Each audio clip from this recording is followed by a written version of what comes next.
Welcome to the Dibley Diaries for this week. This week we're thinking about growth and the growth of the kingdom of God. Jesus talks about the kingdom of God being like a seed which grows into a tree, like a mustard seed growing into a huge mustard tree branch, shrub. So we're thinking about growth, and as a necessity we will need to think about change. So it is absolutely impossible to have growth without change of anything. Nothing can grow without changing. And that's a challenge sometimes, especially for some of our rural communities, our rural community churches who maybe don't want to see change in something because they feel safe in their church environment. Now, I always talk about future shock a lot. Culture shock is where you move from one culture to another and you find it hard to process the difference between one culture and another. Future shock is where you open your own front door and the world has changed, and it can be very disorientating. I am going to place myself clearly in the group of older grumpy people because I have a thing at the moment about when I want to do something, I do not necessarily want to download a new app in order to be able to do that thing, whether it's parking my car in a different car park or travelling on a different train company. I do not necessarily want to have to download a whole app to do it. I went through a phase a few weeks ago where I seemed to be downloading a new app every day to do something which I could do perfectly reasonably before. And for some people, what's happening at the moment is confusing. It's kind of disorientating for them. And so in church, they perhaps even subconsciously find something which is similar and safe for them. It might be the only place where things haven't changed very much for quite some time. But then if you say to people, how would you like your church community to grow? People are sometimes nostalgic about it. They want to say, oh, we just want it to be like how it was when the church was full of people on a Sunday and all those sorts of things. Now, a million different things used to affect church attendance, and there were all sorts of things about actually that vision of what it was like probably wasn't actually all that true. But people see the church services as something which is settled and which is not new and disorientating. But if you ask people if they want church growth, they will say yes, they do want church growth. So that's a real skill in leadership and in communities being brave and actually saying, we do want to grow, and we know that if we're going to grow, that there will be change. One of the things that I think is really important in this is that we don't tell people that their church communities are not good enough. And that can be something which happens kind of really insidiously in church leadership, in diocesan leadership, saying, oh, we need to change, we need to be different. People feel that they're being told that they're not good enough. But actually, the opportunity to say, this is really good, but how are we going to grow what we're doing here, or grow our community, our church community? How are we going to grow the kingdom of God to make it even better and to grow from this smaller plant, as it were, into a larger plant, to something which will be different?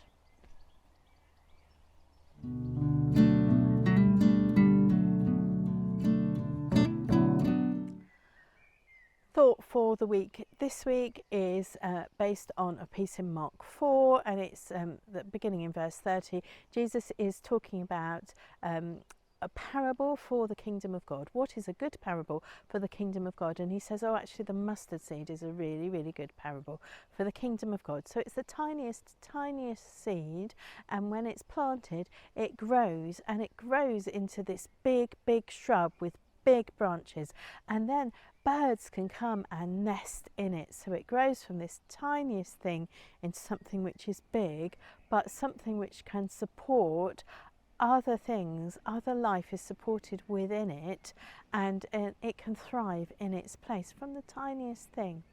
And my challenge for the church communities this week is, who is it that we would like to come into our mustard bush of the kingdom of God, which we are building as our church community?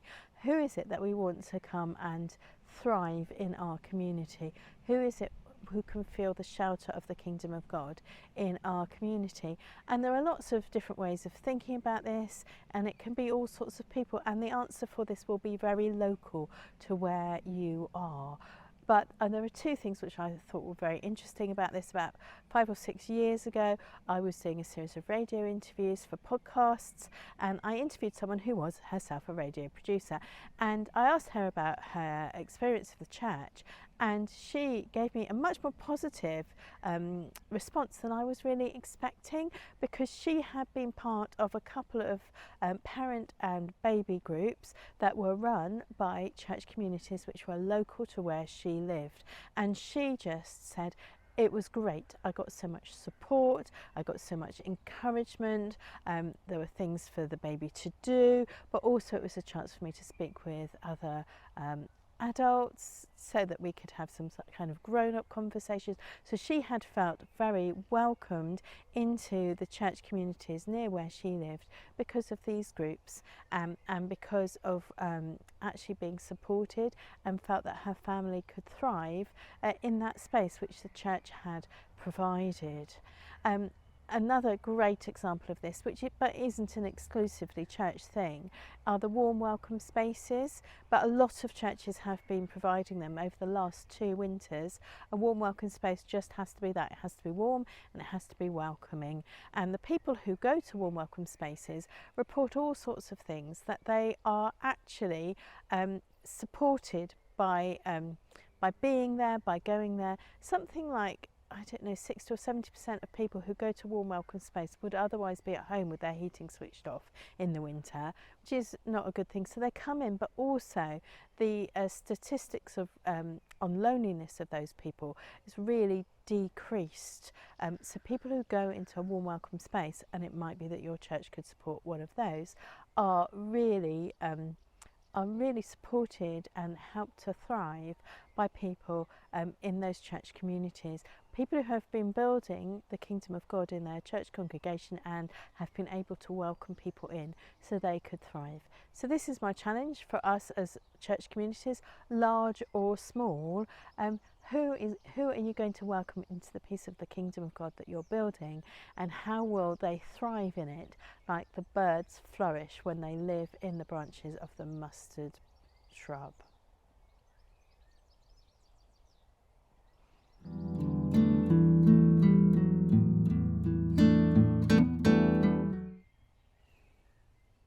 The Dibley moment of the week this week is something which happened to me because I didn't grow properly. So I stopped growing when I was about 10 and a half, and so as a result I'm a very undergrown vicar, and I was in a church building where I was about to celebrate communion with the church community, and they had put out a chasuble. Now a chasuble is a garment which goes over the priest's more normal robes, so a classic alb and a stole, and I was about to put it on, and I looked at it and I just said to the lovely old gentleman who was there, like, I don't think that's going to fit me, but I will try it and we'll just see what happens. And I put it on, and what happened was quite hilarious, because there was a tiny vicar in this enormous chasuble, and the bottom of it at the front and the back was on the ground. So with sadness I took it off again and celebrated communion without the chasuble, which was fine, but I had at least tried. But I just did not grow properly when I was a youngster. Well, that's it for the Dibley Diaries for this week. I pray that you and your village, however large or small, have a really blessed week where you can welcome people to thrive in the kingdom of God.